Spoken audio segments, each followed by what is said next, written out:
So how do we even create chord progressions? Well, this is probably the most easiest way to do it. If you can turn to page number 16 in your books, that's lesson number 6. We're going to be starting from there. If you don't have your copy of my Music Theory for Producers guide, make sure you go grab it at www.NXISEWOLF.com.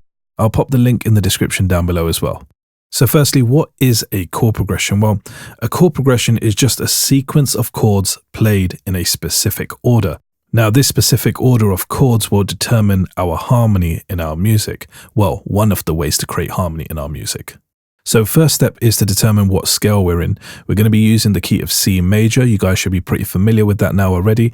And to create any major scale, we're going to be using that scale formula, the major scale formula, which is going to be tone, tone, semitone, tone, tone, tone, semitone. Now, as you guys can see in front of you already, I already have the chords laid out in Ableton because I had this from the last lesson. So I already know that my 1 chord equals a major, my 2 chord equals a minor, 3 chord equals a minor, so on and so forth.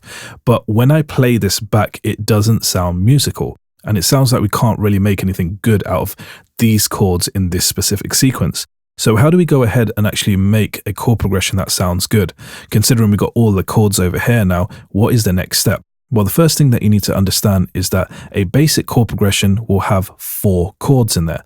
Each chord is 1 bar long. So if we create a brand new MIDI clip, and I'm going to come over to this little section over here and change the length from 1 to 4. There you go.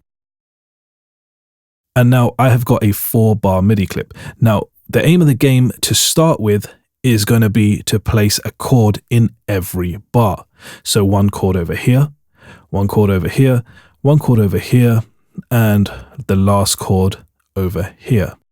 So let's come up with our chord sequence or our chord progression. So we have to choose 4 chords out of the C major scale. It can be any 4 chords, but as you get better, you're going to see what chords work well with other chords, if that makes sense.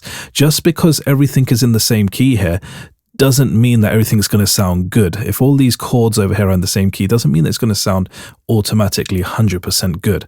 We still need to create some sort of relationship between these chords in order to pull out that emotion.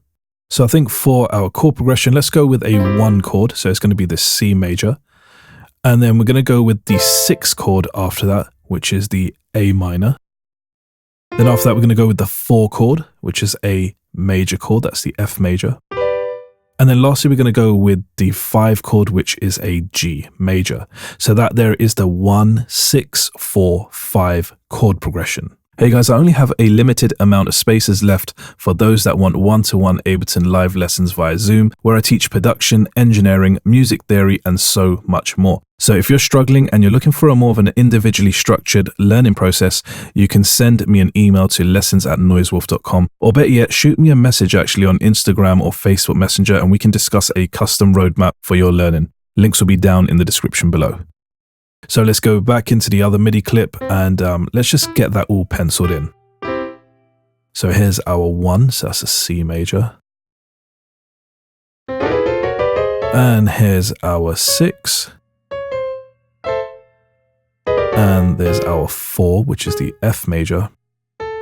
And lastly, the 5, which is the G major. There you go. So we got 1, 6, 4, 5. Brilliant. Now, have you noticed I've placed them at the start of every bar? So the first chord is at bar number 1.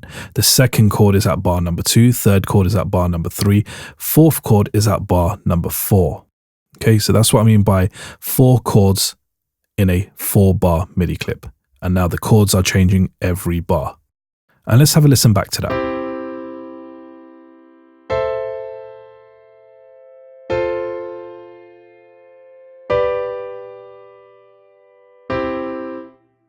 All right, so that doesn't sound too bad at all. Yes, I know it sounds pretty basic. I get that, but obviously we're starting from the basics, okay? We must understand this before making any more advanced chords. So a quick little recap. The easiest way to create a chord progression is to firstly find a key you want to work in. We find a key or a scale by using either the major or the natural minor scale formula. And then we want to practice that scale. We want to pencil that scale in. And then we want to attach the chords that belong to that certain scale. If it's a major scale, it's going to be major, minor, minor, major, major, minor, diminished. If it's a minor, it's going to be minor, diminished, major, minor, minor, major, major. Then after that, we choose 4 chords and we create a 4-bar chord progression. It is that simple. There's nothing to it. If you still struggle to make chords sound good, don't worry. With time, you'll get better and better, and keep at it with this course as well, because remember, we're only like halfway through the course at the moment. Now, Ableton does have this scale feature over here where we can lock the piano roll to a specific major or minor key. Now, this is pretty cool. This is pretty cool. It is a feature in other DAWs as well. What do I think of it? I personally think, look, if you're using it, by all means, use it. If it helps you, that's great.